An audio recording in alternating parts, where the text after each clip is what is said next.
Toute la gloire au Père, au très haut, au Créateur de toutes choses.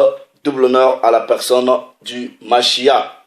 Salut les amis, salut les bien-aimés dans le Seigneur. Que le Père soit glorifié. Voilà, comme d'habitude, c'est toujours un plaisir que je vienne vous parler. Le titre de cette vidéo, l'enlèvement de l'Église. Que Dieu m'en préserve. Allez-y vous-même. Voilà, que Dieu m'en préserve. Allez-y vous-même.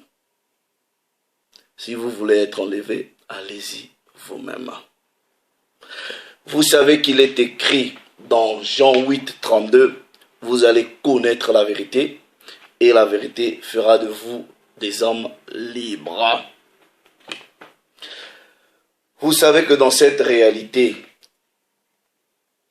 où les gens ont bu du vin de la prostituée, ok, dans le christianisme actuel, ils ont une doctrine qui date d'à peu près 3-4 siècles, ok, où on leur parle soi-disant de l'enlèvement, qu'il arrivera un temps où le Mashiach viendra avec les anges, faire disparaître de façon magistrale, ok, de façon miraculeuse, soi-disant l'Église. Et ils disent que l'Église ne passera pas la tribulation. Bon, maintenant, je dis ceci. Vous mettez un peu vos sentiments de côté, parce que sur ma chaîne ici, ce n'est pas les sentiments. Nous allons aller dans les textes. Quand, dans votre soi-disant christianisme, vous dites que l'Église va être enlevée, vous parlez de quelle Église?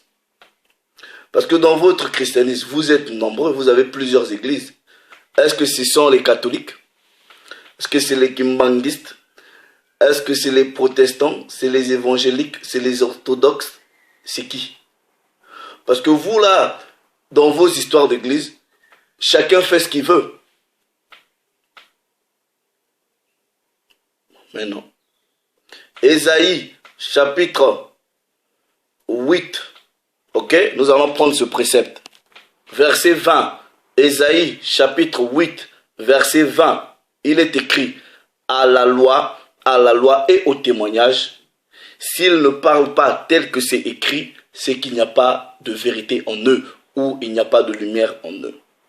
Maintenant, vous voyez, les apôtres avaient dit que dans les derniers temps, plusieurs de vous là vont se détourner de la véritable doctrine, vont se détourner de la véritable foi, parce que vous allez aimer les choses qui vous chuchotent, les choses qui vous font plaisir, qui vous caressent. Maintenant, la parole nous dit à la loi et au témoignage, s'ils ne parlent pas comme tel, c'est qu'il n'y a pas de lumière en eux. Vous qui croyez que, soi-disant, il y aura un événement majestueux où les gens vont disparaître comme ça, vous voyez avec ces sorciers-là des témoins de Jéhovah, ils ont des brochures, vous voyez des hommes monter comme ça dans le ciel, soi-disant, ok? Est-ce que vous pouvez prendre seulement, puisque la parole dit au témoignage de 2, 3, l'affaire sera établie. Est-ce que vous pouvez me donner 2 préceptes, ok? 2 préceptes dans la loi, parce que quand nous sommes arrivés au Nouveau Testament, avant même que le Nouveau Testament ne soit écrit, ces gens-là lisaient la loi. Donc, s'il y avait une promesse, soi-disant, que le Mashiach devrait venir avec les gens, prendre les gens ou les emmener je ne sais pas où, ça devrait être écrit dans la loi. Donc, celui qui pense que ça va se passer ainsi, vous êtes libre de me donner 3 préceptes, ou du moins 2, pour ne pas vous donner trop de charges, 2 préceptes, 2 promesses dans la loi, ou dans les prophètes, où il était écrit, le Mashiach viendra, il va prendre des gens, il va les faire disparaître. Parce que si vous ne pouvez pas justifier ces préceptes-là dans la loi, ça veut dire qu'il n'y a pas de lumière en vous. Maintenant, ici, là, on va juste lire les textes tels que les textes nous le disent. Ok? Maintenant, bibliquement et académiquement parlant, ok, cette doctrine, soi-disant de l'enlèvement là, c'est une doctrine récente et la personne qui l'a popularisée, c'est la personne de John Nelson Darby. Vous pouvez vérifier. Donc ici, on ne va pas parler de John Nelson Darby, nous allons parler des Écritures. Maintenant, vous voyez, en réalité, il vous ont fait aimer. Parce que le christianisme, c'est la fascination, ok? C'est la fascination, c'est les chatouillements, c'est des choses qui plaisent aux gens, ok? Quand vous leur parlez de la loi, ils n'aiment pas, ok? Ils aiment, vous leur parlez des histoires de sorcellerie, oh, surtout les sœurs, elles aiment les histoires, je vois ton mari, je vois le mariage, je vois tu vas aller en Europe, je vois le visa, vous aimez ces bêtises-là. Tout comme tout à l'heure, quand j'étais en train d'avoir une conversation avec un frère, on m'avait envoyé une photo de ce fils d'abomination de Benny Hinn, ok, qui est en train de vendre soi-disant l'huile d'onction à $25. Vous pouvez voir la photo. Donc je l'ai envoyé à des frères. Un frère m'a dit, si tu veux aller faire des affaires, si tu veux devenir riche, va seulement au Congo et voilà, tu leur amènes des bêtises comme ça, tu te feras beaucoup d'argent. Donc, ça veut tout simplement dire, il sait que le marché africain est superstitieux. Ces gens-là ne manquent d'intelligence, manquent de connaissances. C'est avec des bêtises comme ça que vous les attirez. Si bien que ces fils de Néphilim, ces sorciers, vous ont créé cette doctrine-là, soi-disant, de l'enlèvement. En réalité, c'est pour vous pousser à la mort. Nous allons voir dans les textes bibliques, si les textes bibliques disent que être enlevé, c'est bien, moi, je vous encourage. Mais moi, je dis là, que Dieu m'en préserve et préserve aussi ma famille. Donc, s'il y a enlèvement là, allez-y vous-même. Maintenant, nous allons voir comment est-ce que ces gens-là interprètent les Écritures. Ok? Nous allons prendre des textes qui parlent de ce qui va se passer dans les temps de la fin. Ok? Maintenant, regardez. Les gens vont aller dans Matthieu. Ok? Matthieu. Ok? Maintenant, Matthieu chapitre 24. Ok, frères, sœurs, faites très attention. Matthieu chapitre 24. Regardez bien ceci. Dans le contexte de Matthieu chapitre 24, ok, il y a des indications où on dit même que, mais malheur à la femme qui sera enceinte. Ok, maintenant je vous pose la question. Imaginez que vous êtes une femme enceinte qui marchait dans la parole du Père, dans la crainte des lois, des préceptes et des commandements. Pourquoi le Père, s'il y a enlèvement, on va vous enlever? Pourquoi on vous dit encore que malheur à vous? Pourquoi une femme enceinte? Parce que si cet enlèvement arrive aujourd'hui, il y a des femmes en ce moment-là qui sont enceintes, mais qui craignent le Père, qui respectent les lois. Pourquoi la parole leur dit encore, même malheur à vous? Si ces gens-là sont censés être enlevés et être préservés du mal. Donc, ça veut dire que dans vos têtes là, ça ne fonctionne plus, ok? Il faut ouvrir vos têtes, dévisser parce que, je sais pas, il y a un truc qui va pas, ok? Parce que, regardez, nous allons aller dans Matthieu, chapitre 24. Et si c'était quelque chose de bien, on dit encore à la femme, on vous dit que ça n'arrive pas encore à l'hiver, mais imaginez un peu, si c'était quelque chose de bien, on s'en fout que ce soit en hiver, on s'en fout, puisque vous allez être enlevés selon vos croyances. Regardez ce que la parole de Dieu dit, ok?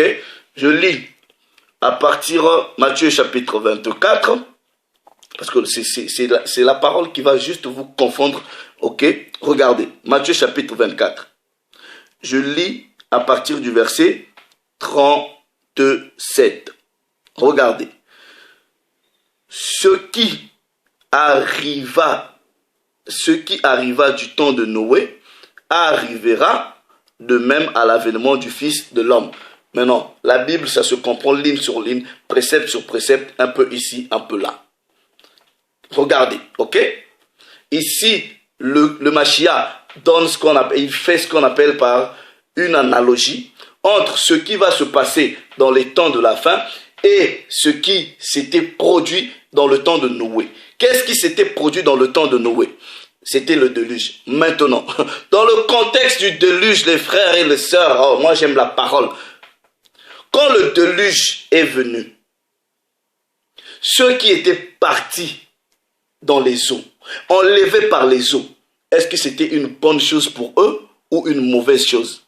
Mais Noé qui était resté avec ses enfants, il a subi la tribulation des eaux. Ces eaux représentaient pour lui une tribulation. Il a survécu. Noé a survécu les eaux. Maintenant, je vous mets à défi. Si vous étiez à l'époque de Noé, vous ferez le choix d'être dans le bateau et avoir la vie sauve ou d'être enlevé par les eaux du déluge. Puisque dans les différentes versions que vous avez, on vous dit les eaux les emporta. Mais je vais vous donner une version qui dit les enleva. Ok? Nous continuons la lecture. Car dans les jours qui précédèrent le déluge, les hommes mangeaient et buvaient, se mariaient et mariaient leurs enfants jusqu'au jour où Noé entra dans l'arche. Ok? Maintenant, à cause du temps, vous connaissez l'histoire. Regardez, je prends le verset 39. Et ils ne se doutèrent de rien jusqu'à ce que dans la version seconde 19, ok, 19-10 plutôt, il est écrit, ils ne se doutèrent de rien jusqu'à ce que le déluge vint. Le déluge vint et les emporta. Donc, le déluge vint et les emporta. Tous. Il en sera de même à l'avènement du Fils de l'homme. Donc ça veut dire quoi? À l'avènement du Fils de l'homme, certains vont être emportés. Ça veut dire quoi? Ils vont être enlevés. Bible Albert Rilliette, traduction Albert Rilliette, ok? Matthieu chapitre 24, ok? Du verset 39, ok? Attendez, je vais chercher le verset tranquillement, ok? Il est écrit, et qu'ils ne s'avisèrent de rien jusqu'à ce que survint le déluge qui les enleva tous. Point. Maintenant, le mystère c'est quoi, ok? Le mystère de ce qui s'est produit dans le déluge, lors du déluge, et le mystère de ce qui va se produire lors de l'avènement du Mashiach a été déjà prophétisé dans plusieurs paraboles par le Mashiach lui-même. Ok? On va vous parler de la parabole de l'ivraie. Ok? Nous prenons dans Matthieu chapitre 13. Ok? Vous trouvez aussi dans Marc et Luc. Mais je vais rester dans Matthieu chapitre 13. Parce que c'est un choix. Vous êtes là, on doit choisir les mauvais. On vous enlève. Ça veut dire vous connaissez la mort. Le reste, vous devez passer la tribulation. Matthieu chapitre 13. Ok? Matthieu chapitre 13. Je lis à partir du verset. Bon, pour prendre le contexte, ok? Vous connaissez la parabole du semeur, hein? Vous pouvez lire tout, ok? Maintenant, je lis à partir du verset 37. Maintenant, c'est là que le Mashiach, il donne des explications. Il est écrit, ok? Il répondit, celui qui sème la bonne sémence, c'est le Fils de l'homme. Le champ, c'est le monde. Et la bonne semence, ce sont les fils du royaume. L'ivraie, ce sont les fils du malin. Maintenant, quand nous remontons plus haut, ok, on vous a dit quoi? Qu'est-ce qu'on a fait de l'ivraie?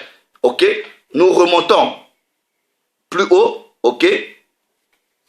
Il est écrit, maintenant pour prendre le vrai contexte, ok, à partir du verset 24, et il leur proposa une autre parabole et dit, le royaume des cieux est semblable à un homme qui a semé une bonne semence dans son champ. Mais pendant que les gens dormaient, son ennemi vint, sema l'ivraie parmi le blé et s'en alla. Lorsque l'herbe eut poussé et donné du fruit, l'ivraie parut aussi.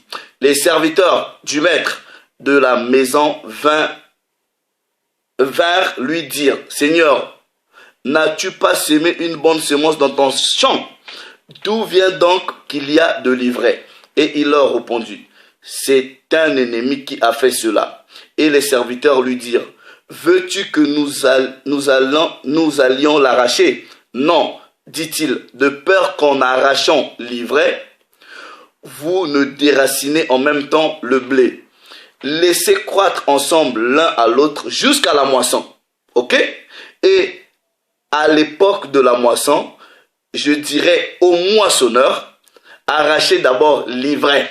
Arrachez, enlevez d'abord l'ivraie et liez-la en gerbe pour la brûler. Mais amassez le bleu dans mon grenier. C'est qui les moissonneurs? On prend le verset, à partir du verset 38, il dit, 37, celui qui sème la bonne semence, c'est le Fils de l'homme, le champ, c'est le monde, la bonne semence, c'est le Fils du royaume, l'ivraie, ce sont les fils du méchant. Ok? Et les moissonneurs, au verset 39, les moissonneurs, regarde, l'ennemi qui a sémé, c'est le diable, la moisson, c'est la fin du monde. Les moissonneurs, ce sont les anges. Ok? Ce sont les anges. Donc, le Mashiach, quand il va venir avec les anges. Donc, ils vont moissonner. C'est-à-dire qu'ils vont prendre les méchants, ok? Les enlever de la bonne semence, de ceux qui vont marcher par la parole. Ok? Maintenant, nous allons aller prendre un autre précepte. Ok? Dans les prophètes. Ok? Dans la personne du patriarche Esdras, nous allons voir ce que Esdras dit par rapport aux prophéties de la fin des temps. Le patriarche Salomon dit quoi? Il n'y a rien de nouveau. Ce qui est, c'est ce qui sera. Ok? Il n'y a rien de nouveau. Je prends deuxième livre d'Esdras. Ok? Nous allons voir. Ok? Deuxième livre d'Esdras au chapitre 13. Ok? Deuxième livre d'Esdras au chapitre 13. Si vous avez ça, c'est la version anglaise. Mais bon, par exemple, dans la version écuménique ici, c'est le 4e livre. Hein, si vous avez cette version-là, c'est le 4e livre d'Esdras. Ok? Je ne sais pas pourquoi ils ont mis ça en 4 livres. En temps normal, c'est 2 livres. Mais ce n'est pas ça qui est plus important. Deuxième livre d'Esdras au chapitre 13. Ok? Je lis à partir du verset 13, ok? Bon, vous voyez dans l'interprétation que font mes frères dans le christianisme, ils disent que ouais, vous serez dans les champs, un sera enlevé et l'autre resté. Et ils pensent que être enlevé là, c'est quelque chose de bien. Vous allez comprendre que être enlevé là, c'est être tué. Celui qui reste là, c'est bien pour lui. Ok? C'est pour cela que je dis que Dieu m'en préserve. Ok? Si vous voulez être enlevé, allez-y vous-même. Je lis à partir du verset 13. Ok? 4e livre d'Esdras dans la version traduction écuménique de la Bible, ou si vous avez les versions anglaises, 2e livre d'Esdras. Quant à moi, ok? Esdras qui était un grand prophète, ok? Qui recevait beaucoup de visions. Quant à moi, je fis tirer dans mon sommeil, sous l'effet d'une grande frayeur. Je priais le Très-Haut. Toi, au commencement, tu as montré ces merveilles à ton serviteur et tu as jugé ma prière digne d'être accueillie. Maintenant, montre-moi encore l'interprétation de ce songe. Donc, il a reçu plusieurs songes, donc plusieurs visions, les visions de la fin de temps, avant même que le Christ vienne en parle. Plusieurs prophètes ont reçu des visions de la fin de temps. Parmi eux, en tout cas, Esdras. Il est écrit, verset 16. Autant que j'en juge par mon intelligence, malheur, retenez bien les mots, malheur à ceux qui ont été laissés. Regardez bien, on dit malheur à ceux qui ont été laissés sur la terre en ce jour-là. Quand ceux qui sont dans le christianisme vont écouter ça, ils disent, ah ben voilà, donc c'est pas bien d'être resté sur la terre, d'être laissé sur la terre parce qu'on dit malheur. Mais écoutez bien la suite du verset, ok? Et malheur encore plus à ceux qui n'ont pas été laissés, c'est-à-dire à ceux qui ont été enlevés. En gros, parce que c'est ce que les versions anglaises traduisent. Ils parlent d'enlèvement, ok? Regardez bien. Car ceux qui n'ont pas été laissés sont tristes, parce que vous allez connaître la mort. Donc en gros, vous n'avez ceux qui n'ont pas été laissés, les enlevés, vous serez tristes parce que vous allez connaître la mort. Comprenant ce qui a été mis en réserve pour les derniers jours et n'y accédant pas. Donc, vous n'allez pas accéder, quand vous êtes enlevé, vous n'allez pas accéder à ce qui a été mis pour les derniers jours, c'est-à-dire le salut. Vous comprenez? Ok? Parce que les vrais gens qui craignent la parole doivent passer la tribulation. Ils doivent résister. Ok? Maintenant, ceux qui seront enlevés, morts, en tout cas selon les Écritures, la parole dit, comprenons ce qui a été mis en réserve dans les derniers jours et n'y accédons pas. Parce que vous serez enlevés. Ok? Donc, maintenant on dit, malheur à ceux aussi qui ont été laissés. Pourquoi malheur? Parce que vous allez subir la tribulation. Car ils verront des grands dangers et de nombreuses adversités, comme le montrent ces songes. Toutefois, mais Dieu là, comment il fait ces trucs-là? On dit toutefois, il vaut mieux y parvenir de façon périlleuse. C'est-à-dire, il vaut mieux que vous traversez la tribulation, comme Noé a traversé la tribulation des eaux, que d'être pris par le déluge, que d'être enlevé par le déluge. C'est ce que la parole est en train de vous faire comprendre. Toutefois, il vaut mieux y parvenir de façon périlleuse que de s'en aller, c'est-à-dire d'être pris, d'être enlevé comme un nuage hors du monde et ne pas avoir ce qui arrivera au dernier temps. Il me répondit, je te dirai l'interprétation de la vision et je lèverai aussi le voile pour toi sur ce dont tu as parlé. Ce que tu as dit concernant ceux qui ont été laissés et ceux qui n'ont pas été laissés. En voici l'interprétation. Celui qui apportera le danger en ce temps-là gardera ceux qui sont tombés dans le danger, qui ont des œuvres et la foi dans le très vaillant. Sache donc, ceux qui ont été enlevés, ceux qui ont été laissés plutôt, ceux qui ont été laissés sont plus heureux que ceux qui sont morts, c'est-à-dire enlevés.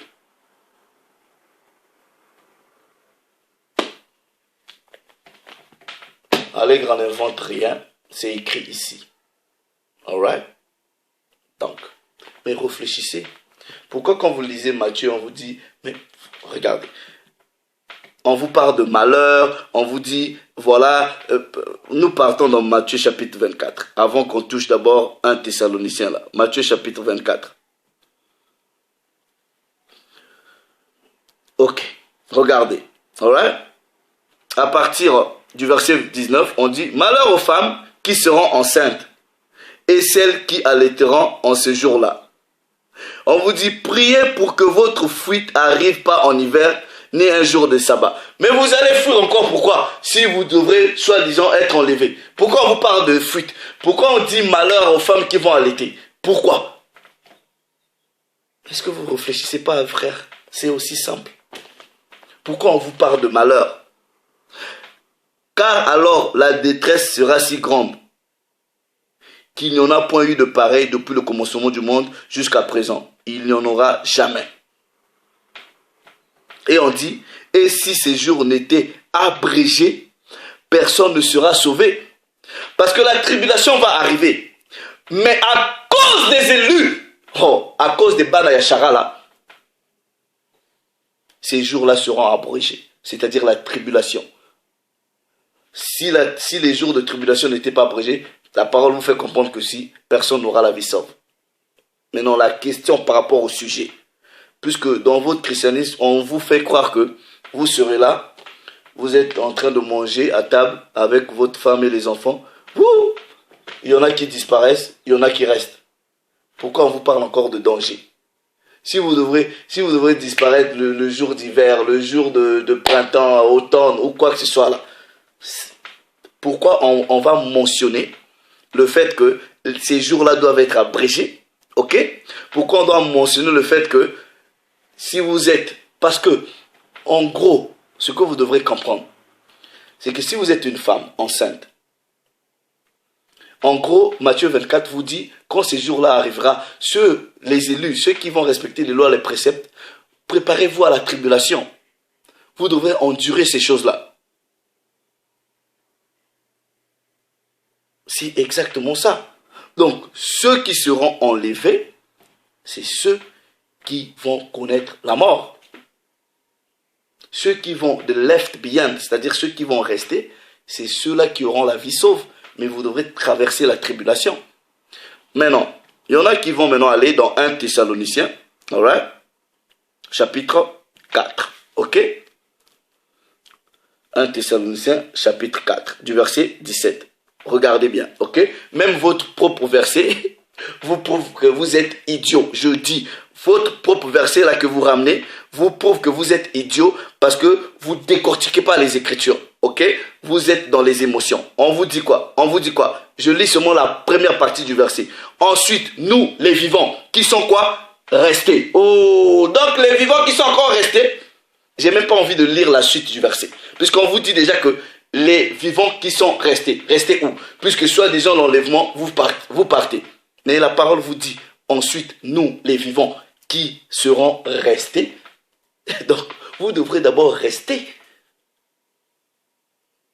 Et les autres qui vont connaître la mort, ceux qui vont rester, vont passer par la tribulation avant qu'ils rencontrent le Mashiach. Mais vous lisez cette Bible-là comment? Vous lisez cette Bible-là comment? Et même, regardez ceci, ok? On va vous donner les bonnes traductions, ok? Mais nous allons quand même lire dans le contexte, parce que dans votre christianisme là, vous ne connaissez pas comment on lit la Bible ligne sur ligne, précepte sur précepte, un peu ici, un peu là, comme Isaïe nous l'apprend, ok? Regardez. Ensuite, nous les vivants qui serons restés, nous serons tous, version 2 19-10, nous serons tous enlevés. Oh, quand ils entendent enlever là, ils disent, ah ben voilà, avec eux qui? Sur des nuées. C'est pour cela, vous voyez, ces gens qui sont maudits là dans vos histoires de soi-disant témoins de Jéhovah là, ils font des brochures avec des gens comme ça, ils montent au ciel. Mais vous êtes malade dans la tête, hein, ok? Regardez, ensuite, nous, les vivants, qui serons restés. Donc, vous devrez d'abord rester. C'est ça. Même, en fait, 1 Thessaloniciens chapitre 4, le verset 17, est en train de décortiquer Matthieu chapitre 24, est en train de décortiquer le deuxième livre d'Esdras au chapitre 13. Quand vous collez tous ces préceptes ligne sur ligne, un peu ici, un peu là, vous avez tout le sens. Mais nous allons quand même lire, ok? Regardez. À la rencontre du Seigneur dans les airs, ainsi nous serons toujours avec le Seigneur. Mais il n'y a aucune promesse, soi-disant que les gens vont aller avec le Seigneur dans les airs pour toujours. Est-ce que c'est le ciel qui est promis aux gens ou c'est la terre qui est promise aux gens? Mais on va quand même prendre le contexte, ok? Avant de prendre le contexte, on va lire, ok, les bonnes traductions du verset 17, ok? Du premier livre de Thessaloniciens au chapitre 4. Je prends dans la Bible des peuples. Regardez. Ensuite, nous, qui serons encore en vie. Donc, vous devrez d'abord rester en vie. C'est ça, les frères. Qui seront encore en vie. Nous serons enlevés avec eux dans les nuées pour rencontrer le Seigneur dans les hauteurs. Alright?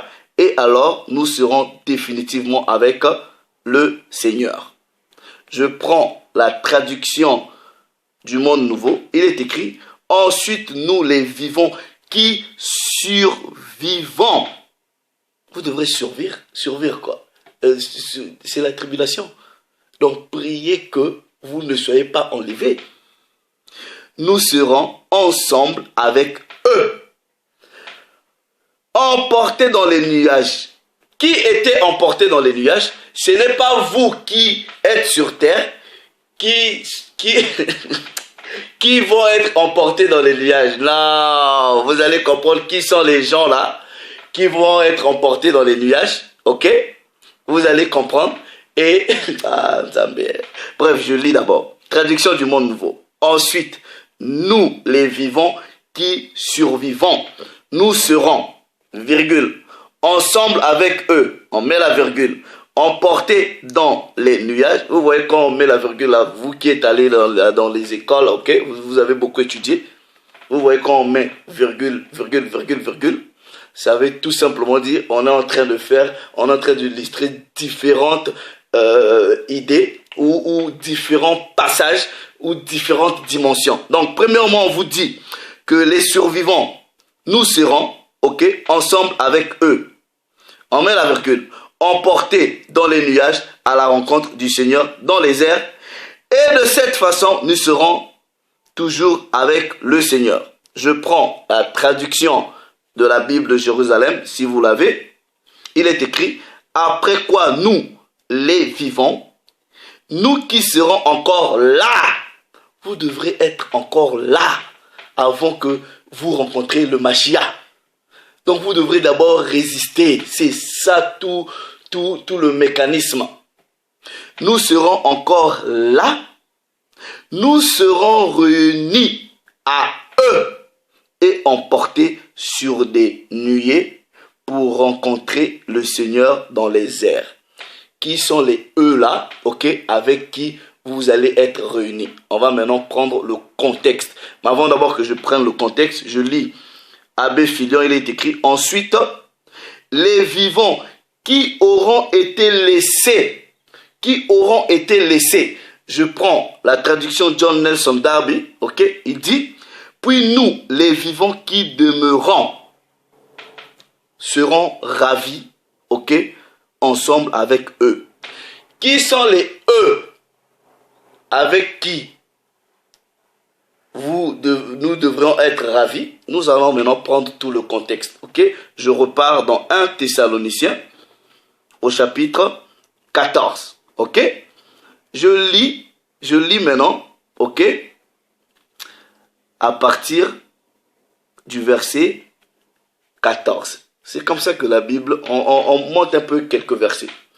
Car si nous croyons que le Mashiach est mort et qu'il est ressuscité, croyons aussi que Dieu ramènera par le Mashiach avec lui ceux qui sont morts. Maintenant, vous allez comprendre qui sont les ceux-là avec qui vous allez rencontrer, qui sont morts. Ok? Version 2 19:10. Voici, en effet, ce que nous vous déclarons d'après la parole du Seigneur. 2 points. Nous, les vivants, restez pour l'avènement du Seigneur. Nous ne défoncerons pas ceux qui sont morts. On parle des morts. Car le Seigneur lui-même a un signal donné à la voix d'un archange et au son de la trompette. Descendra. Il va descendre. Il ne va pas être suspendu là-bas. Il descendra du ciel et les morts en Christ ressusciteront premièrement. Ensuite, nous, les vivants, qui seront restés ensemble avec ces morts-là, nous allons rencontrer le Mashiach. C'est ce que le texte veut vous faire comprendre. Donc, nulle part ici, le texte est en train de vous dire, non, vous allez être soi-disant enlevés. Vous êtes là comme on voit dans les histoires de témoins de Jéhovah. Ils sont là, ils font ça. Ils montent des films, vous voyez des hommes qui... Mais vous allez où? Vous allez où? Vous allez où? Vous allez où? Vous allez vivre où? C'est simple. L'enlèvement. J'ai même mis l'enlèvement de l'église là. Je ne sais même pas pourquoi j'ai mis ça. Mais non, quelle église? Quelle église? Parce que chez vous là, vous avez des je sais pas. Vous avez des catholiques, orthodoxes, église de réveil soi-disant.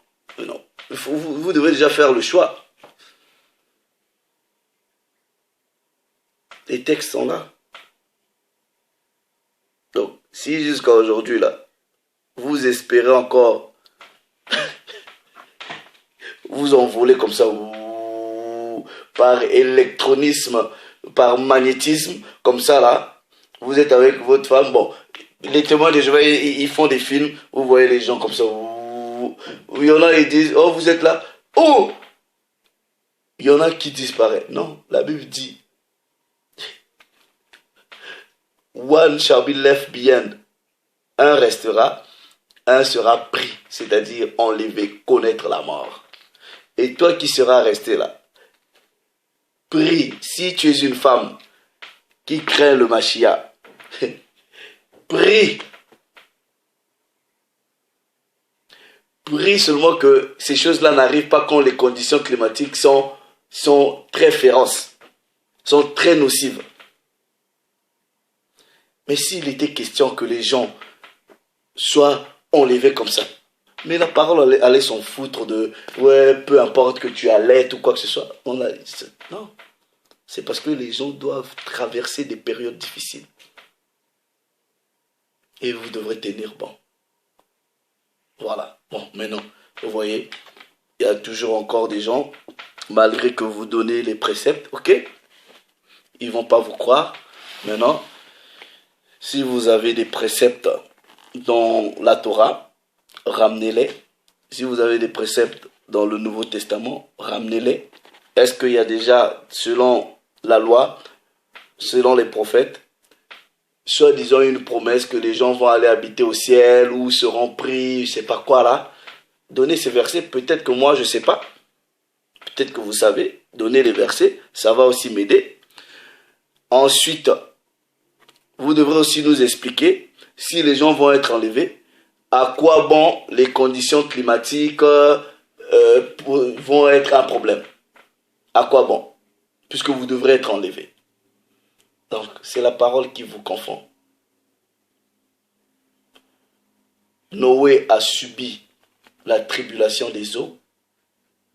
Ok? Vous pensez que... Est-ce que vous imaginez? Mais c'était pas facile.